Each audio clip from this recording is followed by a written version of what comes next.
Hello everyone, I welcome you all to the next lecture of quadratic equations. और बच्चों, अभी तक के जितने लेक्चर्स हमारे हुए हैं उसमें हमने क्वाड्रेटिक इक्वेशन के बेसिक्स अच्छे से देख लिए हैं। हमने ये देख लिया है कि जो कर्व होता है उसका मैक्सिमम पॉइंट और मिनिमम पॉइंट कहाँ पर आता है। हमने बेटा पिछले लेक्चर में ये देखा कि कॉमन रूट्स की क्या कंडीशन होती है कि अगर हमारे पास दो क्वाड्रेटिक इक्वेशन दिए हुए हैं तो उनके कॉमन रूट्स क्या होने चाहिए, अगर कॉमन रूट्स होंगे तो कौन कौन सी कंडीशन सेटिस्फाई होंगी। ये सारी चीजों पे हमने चर्चा कर ली, जिस पे मैंने आपको बेटा कई सारे सवाल भी दिए होमवर्क में, और ये मुझे उम्मीद है कि कई सारे बच्चे उन होमवर्क की प्रैक्टिस अच्छे से कर रहे होंगे।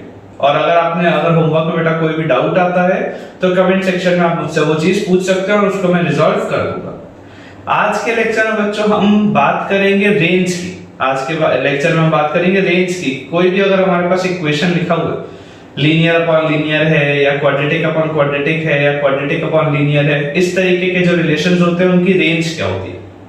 आज वाला जो टॉपिक है it is a very important topic, क्योंकि आप बेटा ये मान सकते हैं कि इस टॉपिक में से बहुत चांसेस होता है सवाल बनने का, और इसमें अच्छे सवाल भी बनते हैं, डिफिकल्ट से डिफिकल्ट सवाल भी इस टॉपिक पे बनते हैं। तो आज के लेक्चर में बेटा हम उस टॉपिक की प्रैक्टिस करेंगे, और थ्योरेटिकली बेटा एक बार जैसे ही हमें कंफर्टेबल पोजीशन पे आ जाएंगे, क्योंकि अभी थ्योरी भी काफी सारी बची हुई है क्वाड्रेटिक की, तो जैसे ही हम एक बार कंफर्टेबल पोजीशन पे आ जाएंगे थ्योरेटिकली, उसके बाद बेटा हम बहुत सारे सवालों की प्रैक्टिस करेंगे। मतलब आप मान के चलो, मैं कम से कम 3-4 लेक्चर्स सिर्फ और सिर्फ आपको क्वेश्चंस की प्रैक्टिस कराऊंगा, जिसमें आपके कंसेप्ट्स क्लियर होंगे, जिसमें आपको ये पता चलेगा कि किस तरीके से अलग अलग थ्योरीज अभी तक हमने जितनी पढ़ी है सबको कैसे एक साथ अप्लाई किया जाता है। तो वो चीज पर पहुंचने के लिए पहले अपने को एक कंफर्टेबल थ्योरी के लेवल पे पहुंचना जरूरी है। ठीक है, तो चलो आज का बच्चों हम लेक्चर अपना स्टार्ट करते हैं।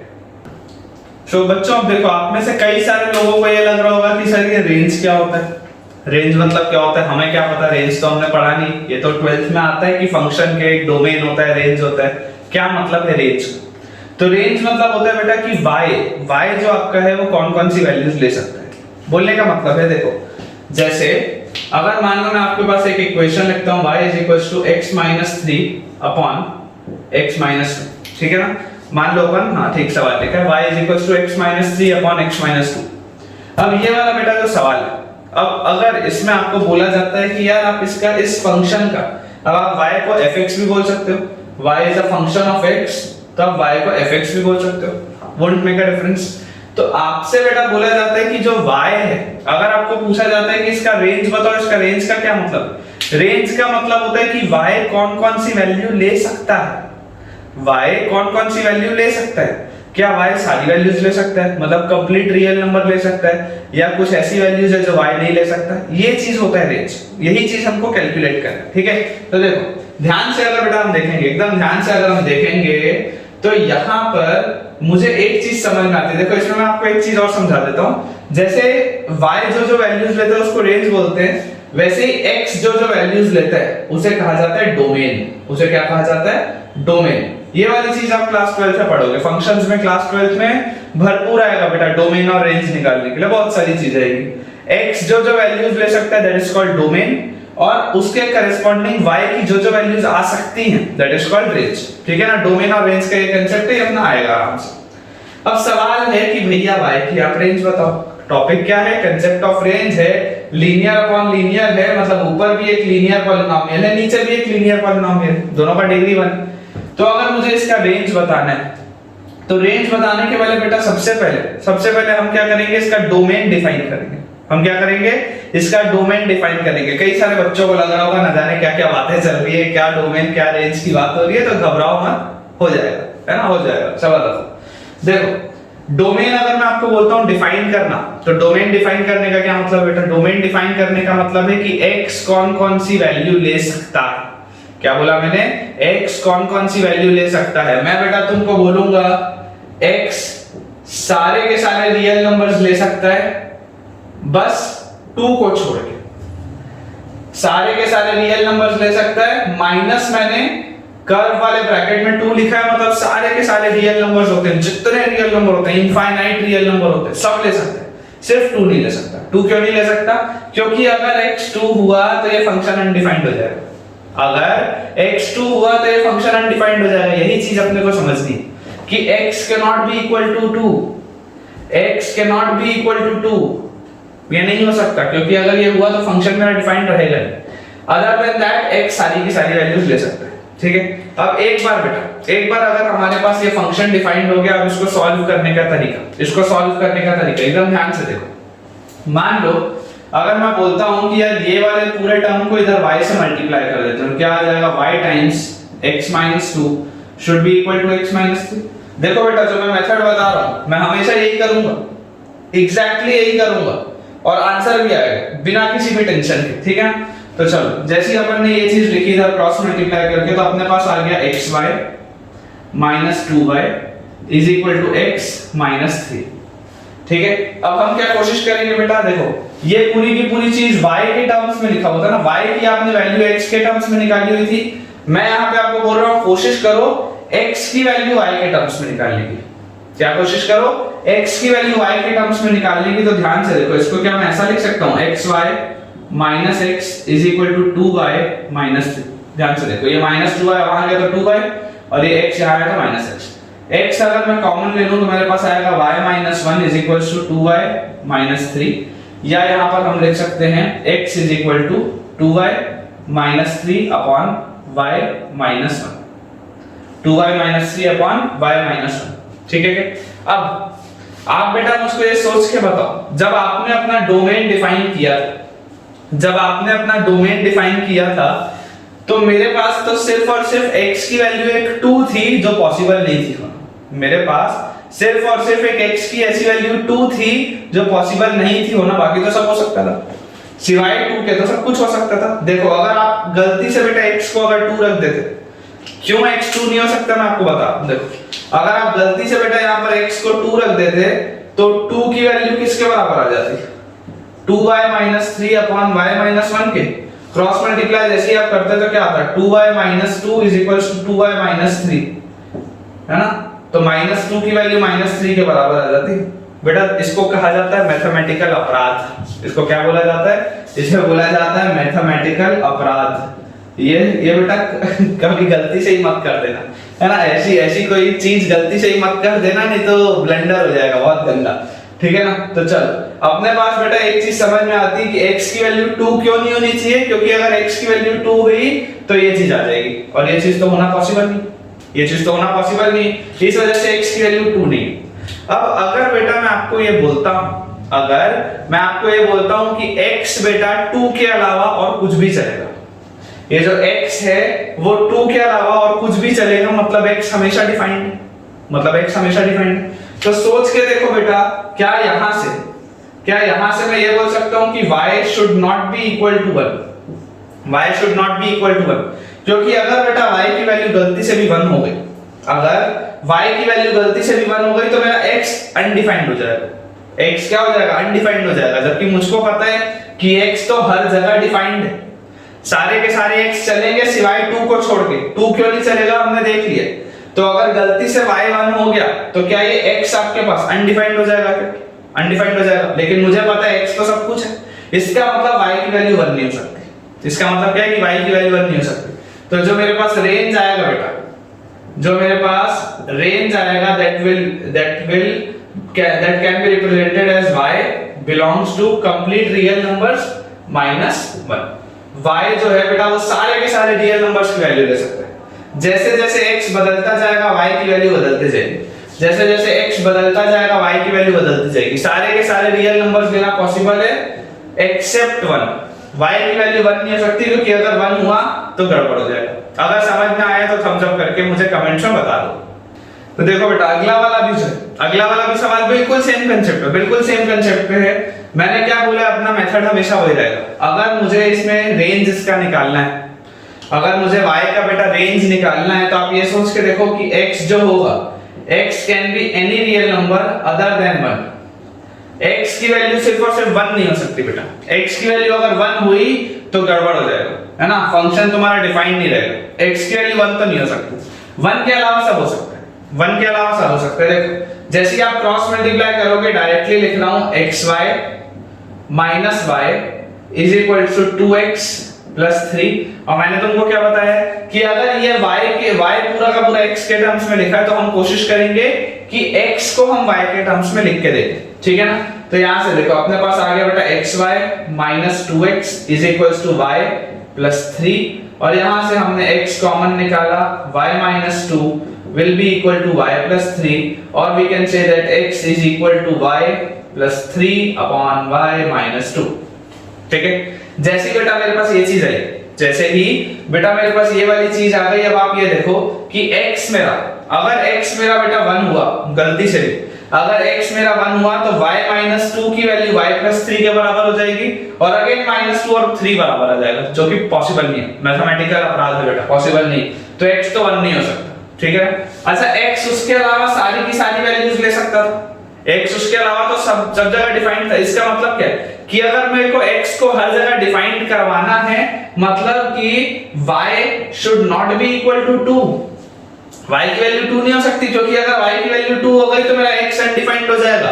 पर मुझे पता है मेरा x तो हर जगह डिफाइंड है, अदर देन 1 मेरा x तो हर जगह डिफाइंड है, मतलब y की वैल्यू में कभी भी 2 नहीं रख सकता। तो इसका रेंज क्या आ जाएगा, range will be y belongs to complete real numbers का सेट माइनस 2। जैसे जैसे मेरा x बदलेगा वैसे वैसे मेरा y आएगा, जैसे जैसे x बदलेगा वैसे वैसे नया y आएगा, सिर्फ और सिर्फ y की वैल्यू 2 नहीं हो सकती, क्योंकि 2 होने पे गड़बड़ हो जाएगा। ठीक है बच्चों, तो देखो अगला सवाल तुम्हारे सामने दिख रहा है, ठीक है। पर अब तुम बोलोगे सर ये क्या मजाक है, ये क्या मजाक है सर, आप तो लीनियर अपॉन लीनियर बोल के क्वाड्रेटिक अपॉन क्वाड्रेटिक दे रहे हो, ये तो हमने पढ़ा नहीं। तो मैं बोलूंगा बेटा ध्यान से देखो, सवाल को ध्यान से देखो, ऊपर वाले क्वाड्रेटिक और नीचे वाले क्वाड्रेटिक में एक एक फैक्टर कॉमन है। अगर हम स्प्लिटिंग द मिडिल टर्म से इसको सॉल्व करेंगे तो ध्यान से देखो क्या लिखा हुआ है ऊपर, x square minus 2x minus x plus 2, और नीचे क्या लिखा हुआ है, x square minus 3x minus x plus 3। और इसको थोड़ा अपन आगे बढ़ाएंगे तो आ जाएगा x minus 2 minus 1 x minus 2 upon x minus 3 minus 1 x minus 3, which can be finally written as x minus 1 times x minus 2 divided by x minus 1 times x minus 3। अब जैसे ही बेटा ये चीज मेरे पास आई, जैसे ही ये चीज मेरे पास आई, कई सारे बच्चे क्या करते हैं, कई सारे बच्चे ब्लाइंडली बेटा इसको ऐसे कट कर देते हैं। ठीक है, कोई दिक्कत नहीं, कोई दिक्कत नहीं है। इसको कट करने में क्यों दिक्कत नहीं है, क्योंकि बेटा जैसे ही मैं ये डिनोमिनेटर देखूंगा और अगर मैं इसका डोमेन तुमको बोलूंगा डिफाइन करने के लिए, तो तुम किसी भी कीमत में ये वाला फैक्टर देख के वैसे भी बोलोगे कि sir x belongs to all real numbers minus कौन कौन सा नहीं हो सकता, सर 1 नहीं हो सकता और सर 3 नहीं हो सकता। 1 और 3 होगा तो मेरा फंक्शन तो अनडिफाइंड हो जाएगा, मेरा फंक्शन तो अनडिफाइंड हो जाएगा। तो जो 1 और 3 है सर वो नहीं हो सकता, उसके अलावा सब कुछ चलेगा। तो अगर बेटा x की वैल्यू 1 नहीं हो सकती, अगर x की वैल्यू 1 नहीं हो सकती, मतलब ये वाला जो पूरा का पूरा फैक्टर है वो दोनों 0 तो हो नहीं सकते, 0/0 तो हो नहीं सकता, तो कट कर सकते हैं, कोई इशू नहीं। तो इफेक्टिवली ये क्या लिखा हुआ है, it is linear upon linear only, effectively it is linear upon linear only.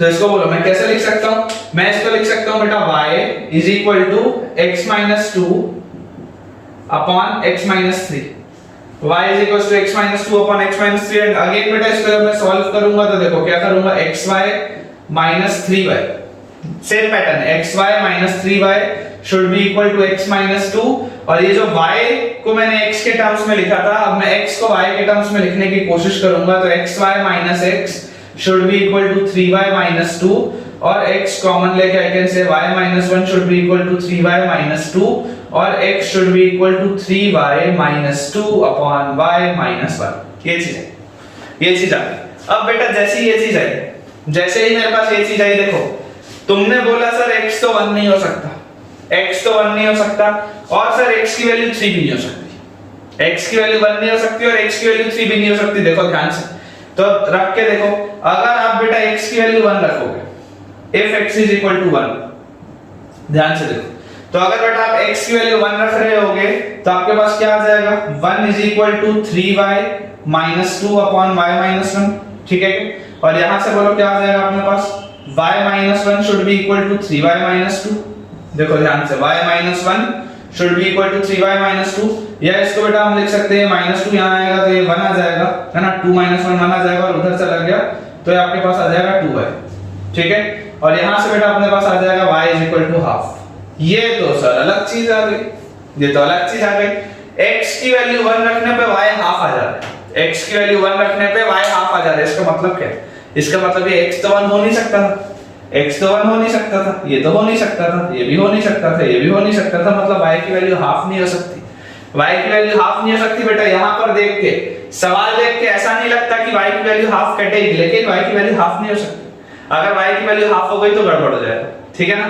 समझ आया लॉजिक? बहुत बढ़िया सवाल है बेटा, बहुत बढ़िया सवाल है, लॉजिक आया होगा समझ में। अब यहाँ पर देखो, एक चीज देखो, अपने को और क्या पता है सर, x की वैल्यू 3 भी नहीं हो सकती, 1 तो नहीं हो सकता, 3 भी नहीं हो सकता। क्यों नहीं हो सकता? देखो, जैसे ही आप 3 रखोगे तो 3 will be equal to 3y - 2 upon y - 1। Cross multiply करोगे तो 3y - 3 is equals to 3y - 2। हां सर, ये तो सर समझ में आता है कि -3 और -2 तो बराबर नहीं होता, ये तो मैथमेटिकल अपराध है सर, ये तो पॉसिबल ही नहीं। तो ये चीज तो चलो समझ में आती है कि y की वैल्यू x की वैल्यू हम 3 नहीं रख सकते। क्यों नहीं रख सकते? क्योंकि ब्लंडर आ जाएगा। और हम x की वैल्यू 1 नहीं रख सकते।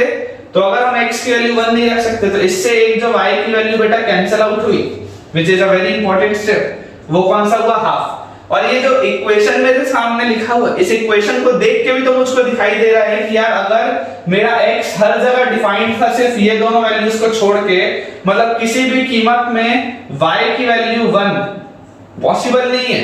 अगर y की वैल्यू 1 हो गई तो ये देखो डिनोमिनेटर में 0 आ जाएगा, x अनडिफाइंड हो जाएगा, जबकि मुझको पता है x हर जगह डिफाइंड है।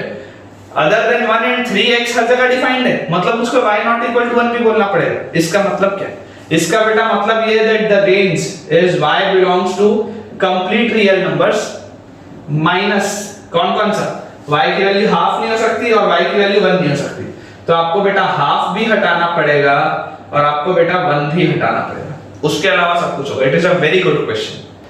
ठीक है बेटा, सेम कांसेप्ट पे एक सवाल और है, देखो इसमें लिखा है कि अगर y मेरे पास है x + 2 upon twice of x - 1, तो अब इसमें चेंज क्या कर दिया, इसमें तुमको बोल दिया रेंज बताओ if x is always positive. If x is always positive तो आप रेंज बताओ। अब अगर बेटा x इज ऑलवेज पॉजिटिव में मेरे को रेंज बोल रहा है बोलने, अगर इसमें मुझे बोल रहा है कि रेंज बताओ इसका, तो मुझे क्या करना पड़ेगा? सारे के सारे रियल नंबर तो है नहीं, मतलब जो नॉर्मल तरीके से मैं करता हूं थोड़ा सा उसमें अंतर है, जिस नॉर्मल तरीके से मैं करता हूं उसमें थोड़ा सा अंतर आएगा।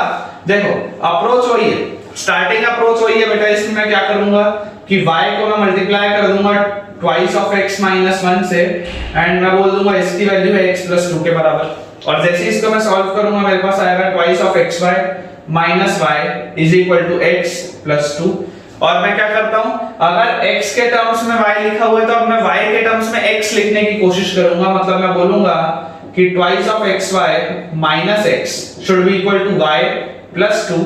x कॉमन लिया, twice of y - 1 should be equal to y + 2, or I can say that x is equals to y + 2 upon twice of y - 1। Same approach. अब यहां पर मैं क्या करता था, यहां पर होता था कैच। क्या कैच होता था?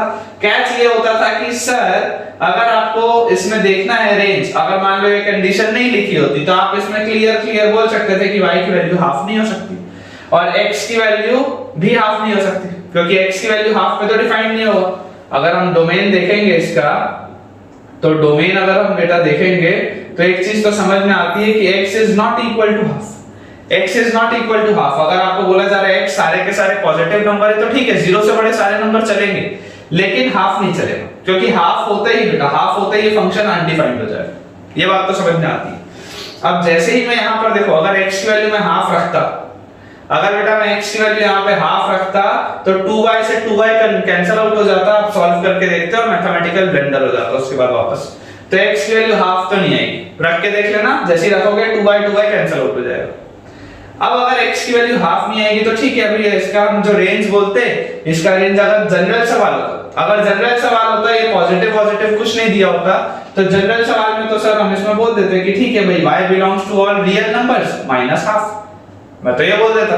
लेकिन बेटा ये दे दिया कि x इज ऑलवेज पॉजिटिव। इसका क्या मतलब है कि ये जो तुमने x निकाला है, this is always greater than 0, this x is always greater than 0। ये फायदा हो गया। क्या फायदा हो गया? क्योंकि इनइक्वालिटीज तो हम पढ़ रखे, इनइक्वालिटीज तो हमने पढ़ा हुआ है। यहाँ पे दूसरे चैप्टर का एप्लीकेशन आ गया। यहाँ पे दूसरे चैप्टर का एप्लीकेशन आ गया और जैसे ही इसको मैं सॉल्व करूंगा, देखो यहाँ पे क्या आ गया, ये वाला जो पॉइंट है, एक पॉइंट इसका बेटा -2, एक पॉइंट इसका है हाफ, एक पॉइंट इसका है -2, एक पॉइंट इसका है हाफ। और जैसे ही मेरे पास ये चीज आई, as soon as I get this, मेरे बेटा सीधा दिमाग में बत्ती जल गई कि यार ये तो पढ़ा हुआ है अपन ने, ये तो इनइक्वालिटी का बढ़िया यूज आ गया, लगा नहीं था ऐसा यूज आएगा। लेकिन सिर्फ और सिर्फ ये एक कंडीशन उस चीज को ले आई। तो यहां से देखो बेटा, आप यहां पे लगाओगे पॉजिटिव नेगेटिव पॉजिटिव, और यहां से मैं बोल सकता हूं दैट y belongs to, बोलो कहां से कहां जाएगा। अगर मुझे पॉजिटिव की बात करनी है तो y belongs to -इंफिनिटी से -2 यूनियन हाफ से इंफिनिटी। और हाफ पे देखो बेटा, हाफ पे ब्रैकेट ओपन क्यों है, क्योंकि मुझको पता है y की वैल्यू हाफ तो हो ही नहीं सकती। अगर y की वैल्यू हाफ हुई तो x तो अनडिफाइंड हो जाएगा, काम नहीं चलेगा। तो ये मेरे पास आ गया आंसर। बोलने का मतलब क्या है कि अगर x सारे के सारे पॉजिटिव नंबर्स लेता है, लेता है तो इसमें बहुत सिंपल सी बात है कि भैया यहाँ पर आपके पास y नेगेटिव भी आ सकता है। अगर x पॉजिटिव आ रहा है तो कोई जरूरी नहीं है y पॉजिटिव ही आएगा, y नेगेटिव भी आ सकता है। ठीक है, अब इसमें देखो सवाल और कैसा बन सकता था। अगर हम सोचे हैं तो हम इसमें ये देखते हैं कि find the range if x is always positive. मान लो मैं अगर यहां पर बोल देता कि find the range if x is always non negative, क्या बोल देता मैं, मान लो कि if x is always non negative. अब क्या होगा, अगर बेटा मैंने बोला that x is always non negative, इसका क्या मतलब है, इससे जो बेनिफिट है वो ये है बेटा कि मेरे पास ये आ जाएगा ग्रेटर देन और इक्वल टू जीरो लेना पड़ जाएगा, because zero is non negative. Zero is neither positive, it is nor negative. Zero positive भी नहीं है, जीरो नेगेटिव भी नहीं है। Zero is the number that divides both of them. Positive और नेगेटिव की दुनिया को अलग करने वाला जो नंबर है दैट इज जीरो। तो जीरो बेटा नॉन नेगेटिव में इंक्लूड हो जाता। और जैसे ये चीज मेरे पास आती तो आप ध्यान से सोच के देखो, यहां पर बेटा लग जाता क्लोज ब्रैकेट, और यहां पर तो ओपन ब्रैकेट ही रहता। क्यों? क्योंकि डिनोमिनेटर में तो आ ही नहीं सकता ना, यहां पे ओपन ब्रैकेट ही रहता। अब इसका सवाल मान लो, अगर मैं इसका एक पार्ट और तुमको दे दूं, कि y can take या find the sum of all those integer values of y that it cannot take। मान लो ऐसा सवाल होता कि find the sum of all those integers which y cannot take। find the sum of all those integers which y cannot take। तो देखो y -2 तो ले लिया, इधर के सारे नंबर ले चुके, -2 भी ले लिया, -1 नहीं ले पाया भाई, 0 नहीं ले पाया भाई, 1 देखो 1 तो ले लेगा, -1 और 0 सिर्फ और सिर्फ ये दो नंबर, सिर्फ और सिर्फ बेटा ये दो इंटीजर वैल्यूज हैं जो y नहीं ले पा रहा, उसके अलावा y सब ले लेगा। तो मान लो अगर तुमको बोला जाता कि find the sum of all those integers which y can not take, तो आंसर क्या आता? दोनों का सम -1 आता। या अगर मान लो पूछता कि how many integers exist which are not included in the range, how many integers exist which are not included in the range, मतलब y में कौन-कौन से इंटीजर नहीं है, हाउ मेनी इंटीजर्स, तो दो इंटीजर नहीं, उसके अलावा सब। इस तरीके के बेटा वेरिएशन बनते हैं सवालों। तो मैंने आपको हमेशा यही चीज सिखाई है कि अपने पास कोई भी सवाल, आपको बेटा ये चीज देखने की कोशिश करनी है कि हम किस तरीके से देख सकते हैं कि वेरिएशन क्या-क्या हो सकता है और कैसे सवाल पूछ सकता था, और मैं क्या एनालाइज कर सकता हूं सवाल को देख के। अगर बेटा आप ये वाली चीज सीख जाओगे ना, तो जेईई मेंस, जेईई एडवांस, चाहे आप कोई भी पेपर दो मैथ्स का, उसको बनाना बहुत आसान है। सो बच्चों देखो, इस पैटर्न का लास्ट सवाल लिखा हुआ है y is equals to a function of x, और वो फंक्शन कुछ इस तरीके से define x plus 3 upon 3 minus y of x। ठीक है, find the range of fx if x is always, यहां आप लिख दिया नॉन पॉजिटिव, क्या बोल दिया? नॉन पॉजिटिव मतलब जो पॉजिटिव नहीं है, जो पॉजिटिव नहीं है मतलब क्या होगा? x is less than or equal to 0, x is less than or equal to 0। Non positive मतलब पॉजिटिव जो नहीं है, मतलब 0 और उससे छोटे सारे नंबर। अब जैसे देखो, इसमें बेटा जैसे ही अपन इसको सॉल्व करेंगे तो प्रोसेस तो वही रहेगा, हम क्या लिखेंगे, y multiplied by 3 minus 2x should be equal to x plus 3, और यहां से आ गया 3y minus twice of xy should be equal to x plus 3। और अगर मुझे x के टर्म्स में y दिया हुआ था और अगर मुझे y के टर्म्स में x लेके आना है तो मैं सारे x वाले टर्म्स को एक साइड ले जाऊंगा, तो मैं ऐसा लिख लेता हूं 3y minus 3 is equals to x plus twice of xy। तो यहां से 3 common, y minus 1 should be equal to x common, और इसको लिख लेते हैं अपन 2y plus 1, so I can say x is equals to thrice of y minus 1 upon 2y plus 1, ठीक है क्या? x is equals to thrice of y minus 1 upon 2y plus 1। और जैसे ही मेरे पास ये चीज आई, मुझे तो क्या पता है, मुझे तो ये पता है कि भैया x तो हमेशा 0 या उससे छोटा है, it is always non positive. अच्छा, अगर मैं आपको सबसे पहले बोलूंगा कि यार ये बताओ इसका डोमेन डिफाइन करो, तो आप क्या बोलोगे कि यार अगर देखो x की वैल्यू ना सिर्फ और सिर्फ 3/2 नहीं हो सकती, x की वैल्यू सिर्फ और सिर्फ 3/2 नहीं हो सकती, बाकी तो सब चलेगा। देखो अगर 3/2 होगा तो गड़बड़ हो जाएगी, तो मैं बोलूंगा यार वो 3/2 तो वैसे भी नहीं हो सकता, वो 3/2 तो वैसे भी नहीं हो सकता क्योंकि वो तो हमेशा ही 0 से छोटा है। मतलब ये वाला फंक्शन तो हर जगह डिफाइंड है, इस डोमेन में ये वाला फंक्शन तो हर जगह डिफाइंड है, कोई लफड़ा ही नहीं है इसमें। अब देखो जैसे आप बेटा इसको बनाओगे, जैसे आप बेटा इसको सॉल्व करोगे, आप सोच के देखो कि अगर अपने को पता है इनइक्वालिटी कैसे सॉल्व करनी है, तो ये वाला जो 3 है वो लिखा हो या ना लिखा हो क्या फर्क पड़ता है? वो तो मैं इधर आरएसएस में ले जाऊंगा तो खत्म हो जाएगा वैसे भी। तो नंबर लाइन बनाई, नंबर लाइन में देखो एक पॉइंट आएगा -½ एक पॉइंट आएगा 1, है ना, यहां 1 आएगा, यहां पे -½ आएगा। This is positive, this is negative, this is positive, और क्योंकि लेस देन और इक्वल टू 0 बोला हुआ है, मतलब ये वाला रेंज है। रेंज क्या आना चाहिए, y बिलोंग्स टू कायदे से आना चाहिए -½ से 1। और यहाँ पे देखो 1 पे बेटा, क्योंकि न्यूमरेटर में इक्वालिटी का साइन है तो 1 पे ग्रेटर देन और equal to, sorry less than और इक्वल टू 0 है, तो यहाँ पे तो क्लोज ब्रैकेट है क्योंकि 1 की वैल्यू तो ले सकता है। -½ पे देखो बेटा मैंने ओपन ब्रैकेट इसलिए लगाया क्योंकि ये डिनोमिनेटर है। अगर मैं यहाँ पे -½ डाल दूंगा तो ये मेरा x अनडिफाइंड हो जाएगा, मेरा x नॉट डिफाइंड हो जाएगा, और मैं वो चीज नहीं चाहता। तो मेरे पास जो y का आंसर आया, मेरे पास बेटा जो y का आंसर आया दैट इज -½ से 1। अगेन इसमें क्या सवाल आ सकता था, इसी चीज के लिए बोल देता how many integer values can y take, कितने इंटीजर वैल्यू ले सकता है, देख के बताओ, देख के बताओ। मुझे यहाँ से दिखाई दे रहा है y 2 इंटीजर वैल्यू ले सकते हैं, 0 और 1।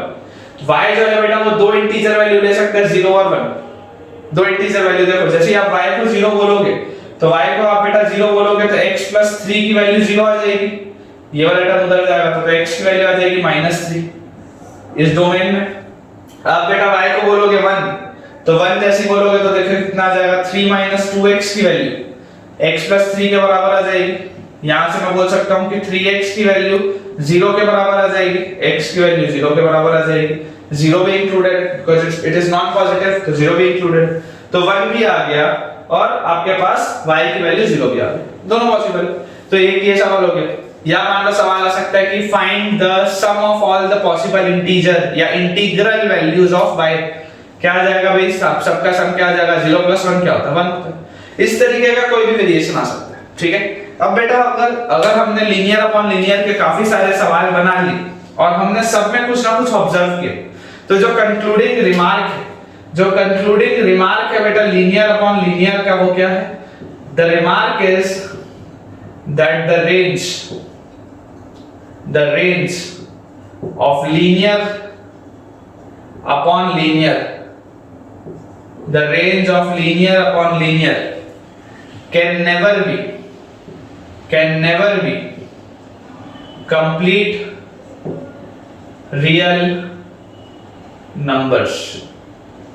The range of linear upon linear can never be complete real numbers। ये चीज हमने देखी कि कभी भी बेटा y आपका ऐसा नहीं आएगा कि y belongs to all real numbers, नहीं आएगा, कुछ ना कुछ माइनस होगा, आपके पास कोई भी ऐसा रेंज नहीं आएगा, आपके पास कोई भी ऐसा रेंज नहीं आएगा लीनियर अपॉन लीनियर में जो जिसमें कोई भी माइनस ना हो, y का कोई ना कोई एलिमेंट माइनस होगा ही होगा, ठीक है। अगर बेटा अपने को ये पूरी चीज बढ़िया से समझ में आ चुकी है तो एक बार मुझे कमेंट में आप जरूर बता देना इसका एक्सपीरियंस आपके लिए कैसा रहा। सो बेटा जो हमारा second case is quadratic upon quadratic. Second case is quadratic upon quadratic. लेकिन बिफोर स्टार्टिंग दिस केस बेटा मैं तुमको फील दूंगा कि किस तरीके से ये वर्क कर रहा है। I will give you the exact feel and आपको बेटा अगर वो पसंद आएगा और समझ आएगा तो मुझे आपको कमेंट में जरूर बताना। It is compulsory for every student which is watching this video either online और बाय डाउनलोडिंग इट। अगर इसका कांसेप्ट समझ में आ गया ना तो कमेंट में मुझे जरूर बताना कि कैसा कांसेप्ट लगा। देखो इसका फील आ जाएगा बेटा पूरा। मान लो अगर तुमको बोला जाता है y = x² + 2x + 4। अभी मैं क्वाड्रेटिक अपॉन क्वाड्रेटिक नहीं बता रहा हूं, अभी मैं इसका तुमको एक जनरलाइज बस फील दे रहा हूं कि कैसे होता है, how does it exactly work. ठीक है ना, वर्क कैसे करता है। देखो y = आ गया बेटा x² + 2x + 4। ठीक है, अच्छा अब मान लो अगर बेटा बोला जाता है कि मुझको तो बता दो इसका रेंज क्या है, मुझको बता दो इसका रेंज क्या है।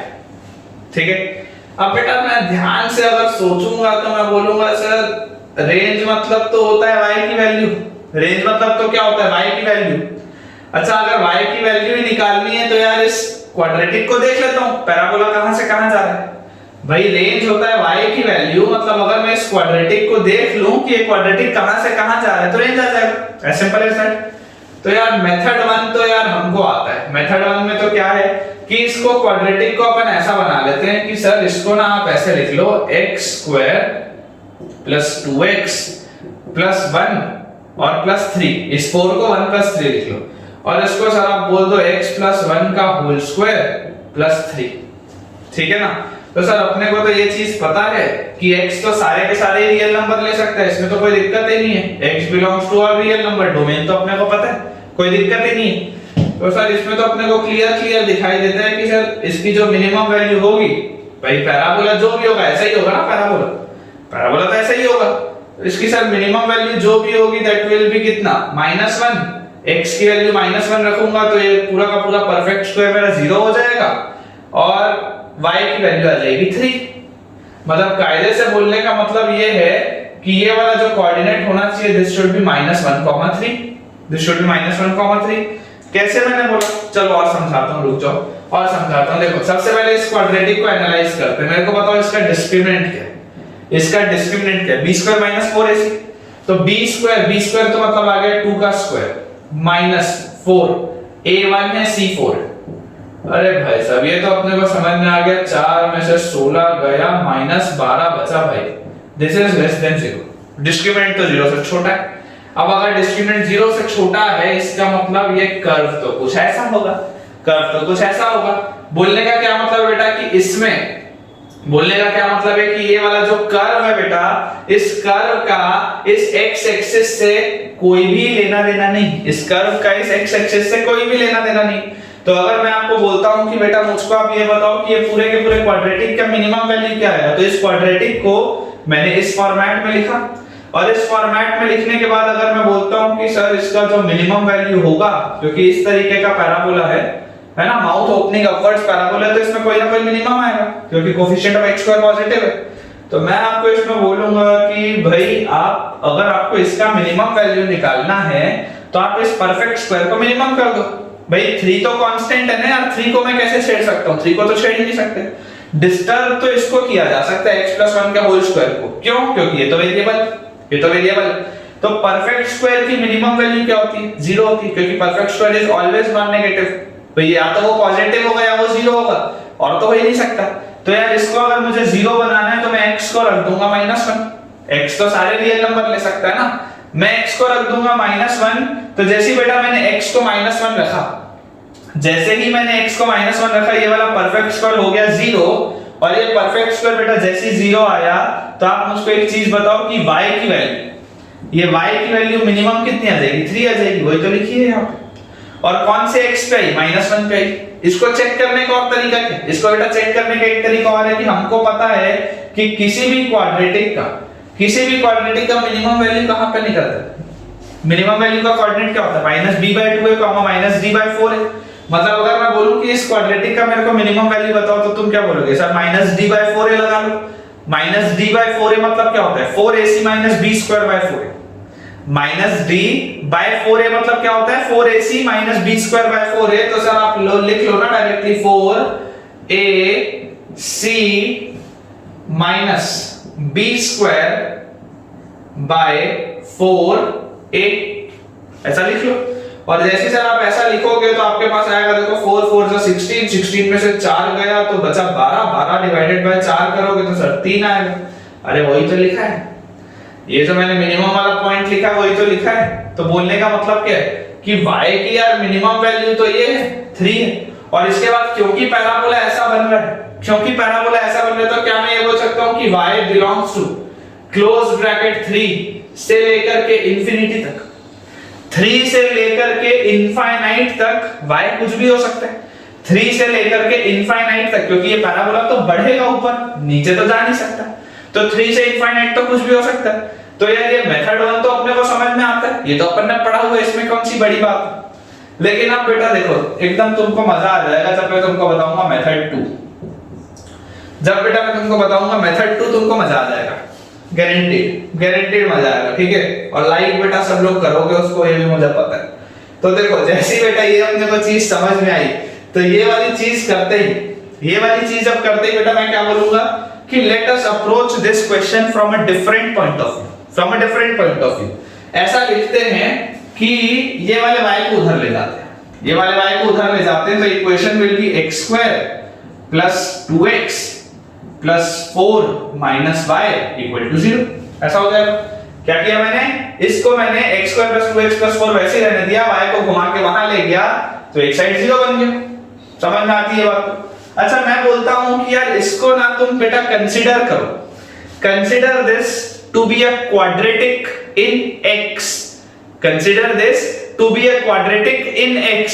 बोलने का क्या मतलब है, बोलने का भाव ये है कि इसको भैया x में क्वाड्रेटिक मानो। तो अगर इसको x में क्वाड्रेटिक मानोगे, अगर इसको x में क्वाड्रेटिक मानोगे तो बेटा मेरे को ये बताओ y तो कांस्टेंट का काम करेगा। If this is a quadratic in x, तो y के लिए मैं क्या मानूंगा, y will work as a constant for me इस केस में, ठीक है। अब मुझको ये बताओ बेटा लॉजिकली, देखो मैं एक बार समझा रहा हूं इसको, हर बार फिर मैं डायरेक्टली बोला करूंगा और मैं मानूंगा कि तुमको ये चीज समझना है, ठीक है। देखो अगर मैं इसके रूट्स निकालता, अगर मैं इसके रूट्स निकालता तो मैं इसके रूट्स क्या बोलता, x = -2 ± √b², b² मतलब 4 - 4ac, c की जगह लिखेंगे 4 - y/2। सोच कर रूट निकालना नहीं है, मैं तुमको सिर्फ बता रहा हूं कि अगर कोई बोल ही देता कि यार x की वैल्यू बताओ तो यही तो फार्मूला लिखते हैं ना। अगर मैं y को कांस्टेंट मान रहा हूं तो यही तो फार्मूला लिखते हैं। अब अगर बेटा मैंने ये फार्मूला बोला, अगर मैंने बेटा ये वाला फार्मूला बोला, इसका क्या मतलब है, इसका सिंपल सा मतलब, इसका सिंपल सा मतलब ये बेटा कि देखो तुमको क्या दिया हुआ है, x तो रियल नंबर दिया हुआ है, तुमको क्या दिया हुआ है, x तो रियल नंबर दिया हुआ है। अगर बेटा मैं बोल रहा हूं कि x इज रियल, अगर मैं बेटा बोल रहा हूं तुमको कि x तो रियल नंबर है, तो इसका मतलब क्या है, इसका मतलब ये है कि ये जो अंडर रूट के अंदर वाली चीज होगी उसको पॉजिटिव आना पड़ेगा। देखो बाहर ये कांस्टेंट है, ये कांस्टेंट है, y वाला टर्म तो अंदर ही है ना, अंडर रूट के अंदर वाली पूरी की पूरी चीज, मैं भले y को कांस्टेंट मान रहा हूं लेकिन मैं ये फिर भी बोलूंगा कि यार अंडर रूट के अंदर वाली पूरी की पूरी चीज मस्ट बी ग्रेटर देन 0, नहीं तो गड़बड़ हो जाएगा। अगर ये बेटा 0 से छोटा आ गया, गलती से बेटा ये अगर 0 से छोटा आ गया तो क्या होगा, ये तो कॉम्प्लेक्स हो जाएगा, x तो कॉम्प्लेक्स नंबर हो जाएगा, इमेजिनरी नंबर हो जाएगा, पर x क्या दिया हुआ है, x तो रियल दिया हुआ है। तो सर अगर x रियल दिया हुआ है इसका मतलब ये बात तो समझ में आती है कि इस इक्वेशन में d को ग्रेटर देन और इक्वल टू 0 बोलना पड़ेगा। इक्वल टू 0 चलेगा, क्यों चलेगा, क्योंकि देखो रियल नंबर है, x की वैल्यू -2/2 मतलब -1 आएगा, रियल नंबर आएगा, मुझे कोई दिक्कत नहीं। लेकिन अंदर वाली जो चीज है it must be greater than और इक्वल टू 0। अगर लेस देन 0 हुआ तो गड़बड़, अगर लेस देन 0 हुआ तो गड़बड़ है, ठीक है ना। एक बार देख लेते हैं सब सही लिखा है क्या, x² + 2x + 4 था, -y किया तो x = -b ± √b² - 4ac, ठीक। अब जैसे बेटा मैं आपको बोल रहा हूं कि इसका मतलब कायदे से जब भी आपको x रियल नंबर होता है तो क्वाड्रेटिक का, अब मैं डायरेक्टली बोला करूंगा कि क्वाड्रेटिक का डिस्क्रिमिनेंट 0 से बड़ा किया जाता है। जनरली बुक्स में डायरेक्टली बोल दिया जाता है कि ये रहा क्वाड्रेटिक, उसका d 0 से बड़ा कर दो। क्यों कर दो, अरे इसलिए करो क्योंकि नहीं करोगे तो फंस जाओगे, रियल नंबर कैसे आएगा, अगर नहीं करोगे तो फंस जाओगे बेटा, रियल नंबर कैसे आएगा, ठीक है। तो देखो d ग्रेटर देन और इक्वल टू 0 आ गया, तो अगर d ग्रेटर देन और इक्वल टू 0 बोलना है मतलब देखो b² 4 - 4ac 4 minus y, this should be greater than और इक्वल टू 0। और जैसे बेटा ये 0 से बड़ा होना चाहिए, तो आप सोच के देखो, इसको मैं क्या लिख सकता हूं, ये दोनों में से मैं 4 निकाल लेता हूं बाहर, है ना, दोनों में से मैं 4 निकाल लेता हूं बाहर, और 4 बाहर निकाल के उसको आरएचएस से भेज देते हैं, 0/4 0 कर देते हैं। अच्छा, this is written 1 minus 4 plus y, देखो 1 माइनस 4 और plus y is greater than equal to 0, या y इज ग्रेटर देन और इक्वल टू, देखो यहाँ 1 माइनस 4 मतलब माइनस 3 है, उधर जाएगा तो प्लस 3 हो जाएगा।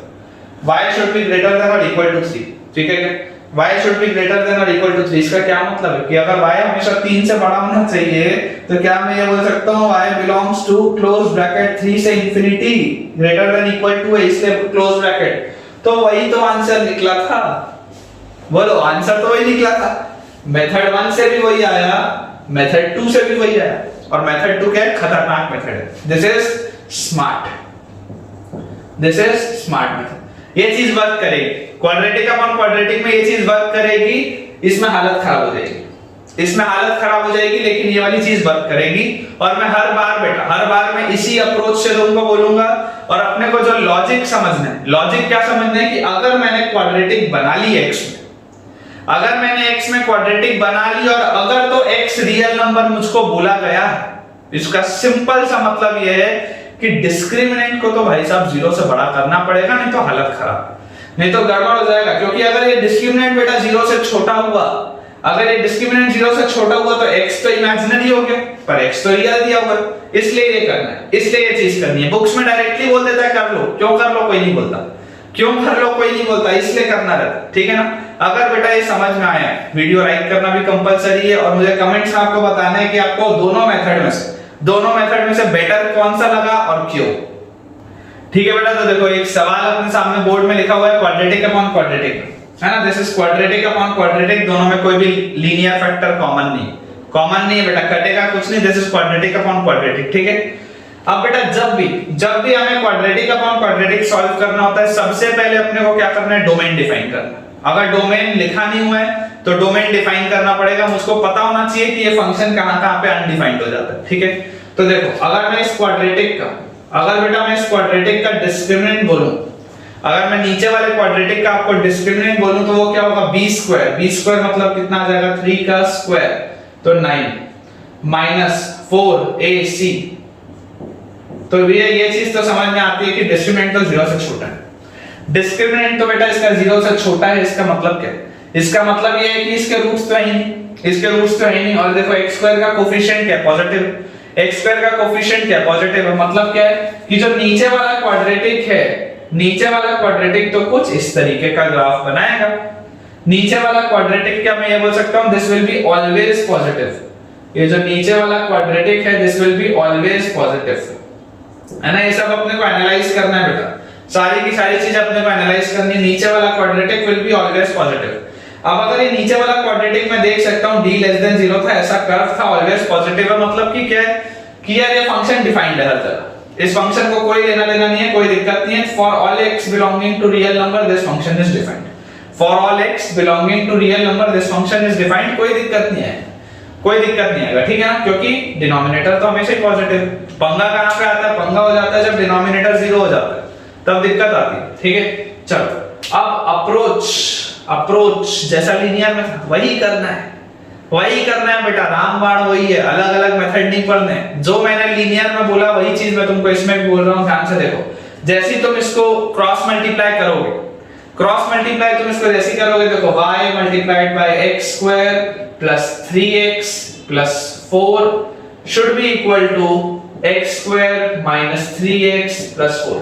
क्या किया मैंने, सिंपल बेटा, सिंपल वही चीज देखो मैंने की, इस पूरे टर्म को मैंने उधर से मल्टीप्लाई कर दिया, इसको मैंने देखो पूरा का पूरा वहां मल्टीप्लाई कर दिया और ये लिख दिया। जैसे ही बेटा मैंने ये लिखा, ध्यान से देखो, this will be yx square plus 3xy plus 4y, और ये सारे टर्म्स इस साइड ले आते हैं तो minus x square plus 3x minus 4 is equal to 0, ठीक है।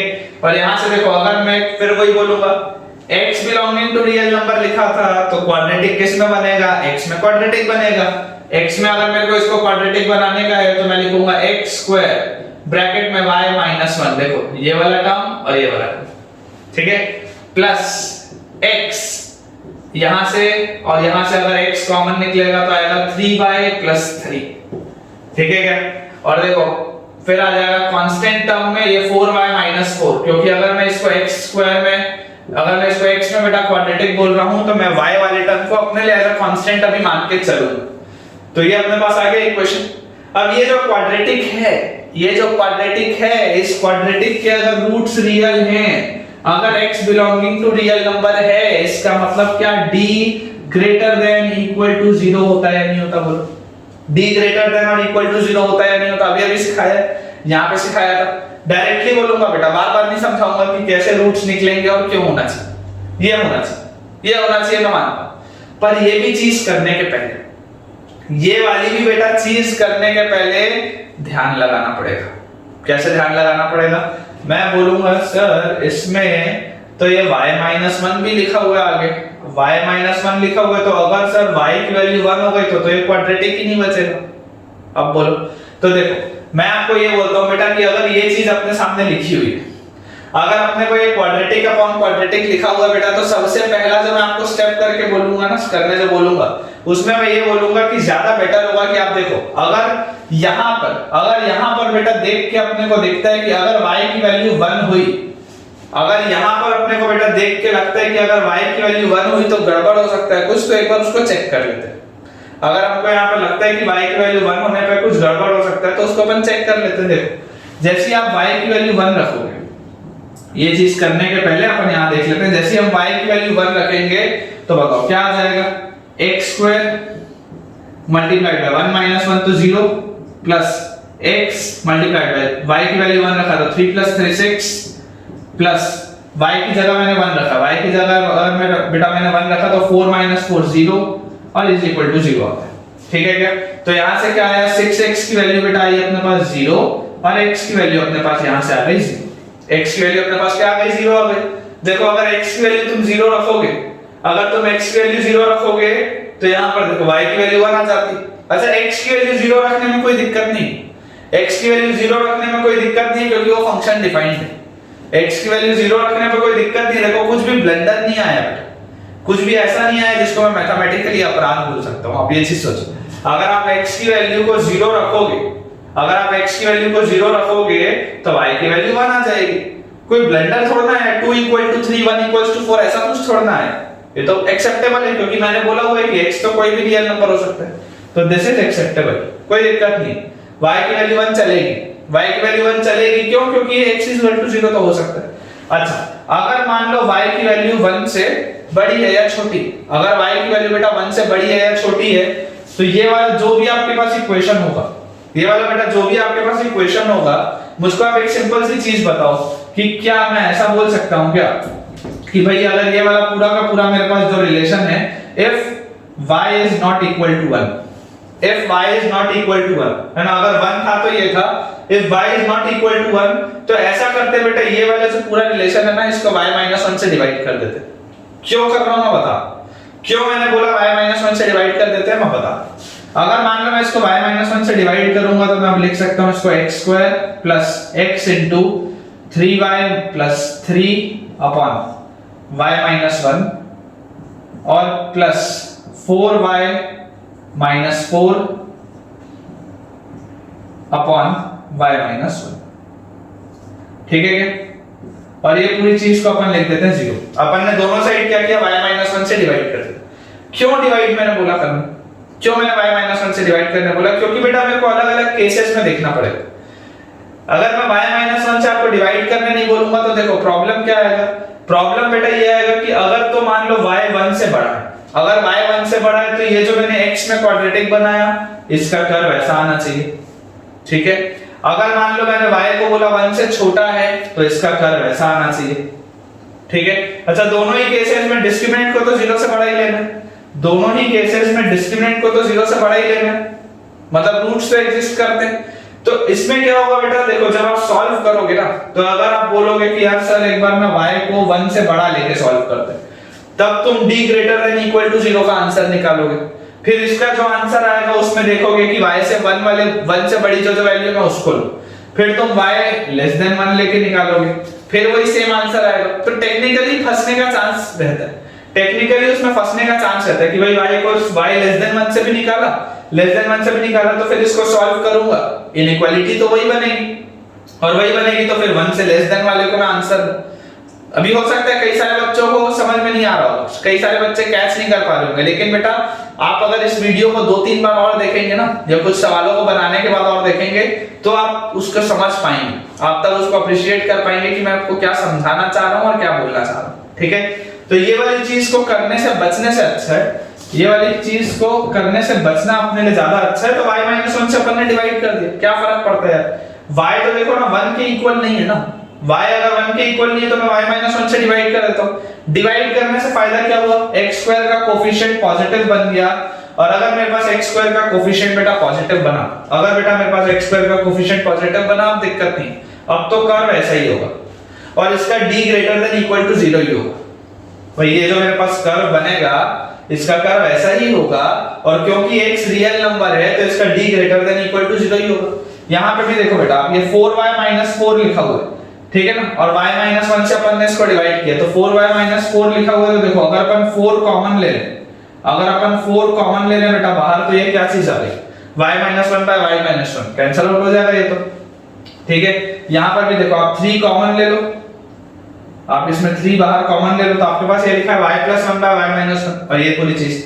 अब अगर बेटा मान लो अपन बोलते हैं कि d > 0 लगा, अब अगर अपन बेटा मान लो बोलते हैं कि इसके लिए डिस्क्रिमिनेंट > 0 लगा लो, तो देखो क्या आएगा, b² मतलब 9 into y + 1 upon y - 1 का होल स्क्वायर, b² -4ac, तो -4a1 है, c की जगह सिर्फ 4 बचा, c की जगह सिर्फ 4 बचा, ये तो कैंसिल आउट हो गया क्योंकि y तो 1 नहीं।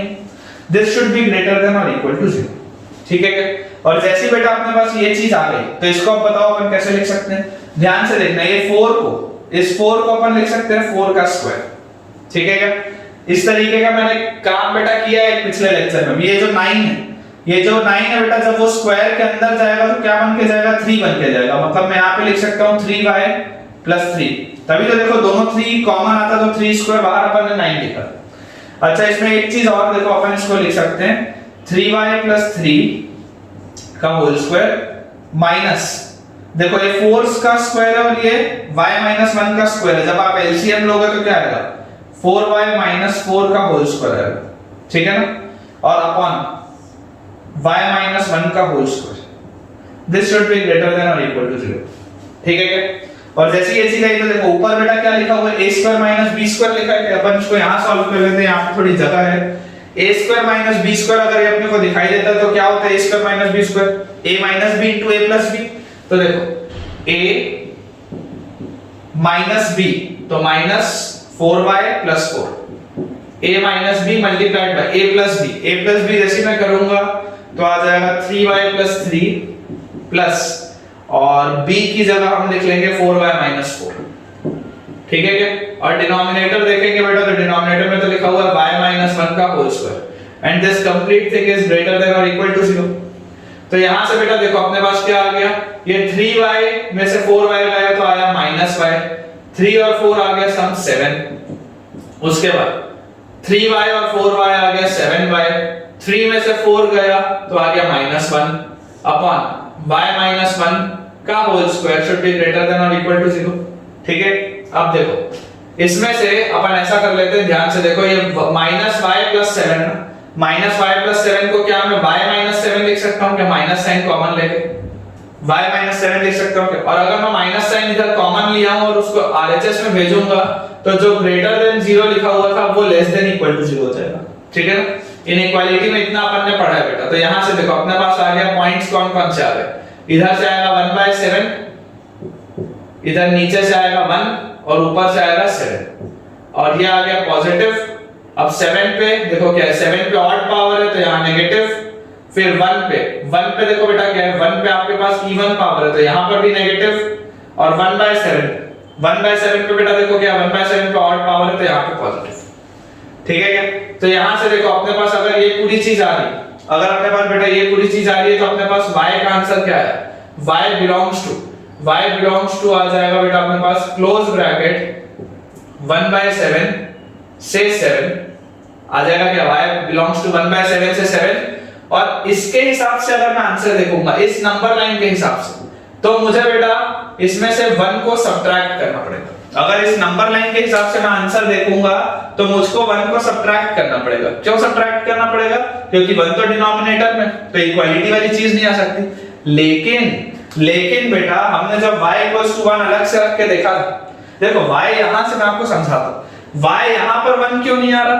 y यहां पर बेटा 1 इसलिए नहीं आ रहा क्योंकि ये क्वाड्रेटिक अपॉन क्वाड्रेटिक बचेगा ही नहीं। पॉइंट क्या है कि अगर y 1 हुआ तो ये क्वाड्रेटिक अपॉन क्वाड्रेटिक बचेगा ही नहीं, वो तो बचेगा ही नहीं, वो कांस्टेंट नंबर आ जाएगा दोनों। इसलिए ये बोल रहा है 1 को हटाने के लिए, जो डिनोमिनेटर में लिखा है, जो मैं यहाँ पे हटाने के लिए बोल रहा हूँ इक्वालिटी वाली चीज में, वो सिर्फ और सिर्फ इसीलिए।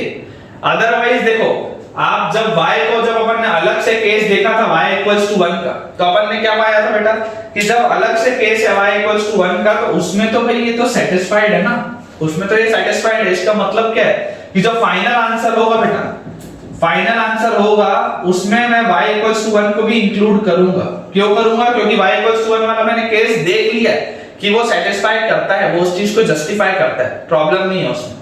तो देखो final answer will be y belongs to close bracket 1/7 से 7। बहुत बढ़िया सवाल है, बहुत बढ़िया सवाल है, इसको आप जल्दी से नोट डाउन कर लीजिए। ठीक है बच्चों, तो we have come to the end of today's lecture, और आज मैं आपको कोई भी होमवर्क का क्वेश्चन नहीं दे रहा हूं। क्वाड्रेटिक अपॉन क्वाड्रेटिक का हमने कांसेप्ट देख लिया, एक सवाल देख लिया। आने वाले लेक्चर में हम इसके कुछ सवाल और देखेंगे ताकि ये टॉपिक हमारा और स्ट्रांग हो पाए। आज का अगर आपको बेटा वीडियो पसंद आए तो जरूर वीडियो को लाइक करें, साथ ही इस वीडियो के लिंक को अपने फ्रेंड से भी शेयर करें कि उनकी भी पढ़ाई अच्छे से हो पाए। और मुझे जरूर आप बेटा कमेंट्स में ये चीज बताएंगे कि आज जो आपने सारे के सारे कांसेप्ट पढ़े वो आपको पढ़ने के बाद कैसा लगा, कुछ ना कुछ नया सीखने को मिला या नहीं मिला। ठीक है, तो जब तक हमारा अगला लेक्चर नहीं आ जाता तब तक के लिए thank you all very much for watching this video.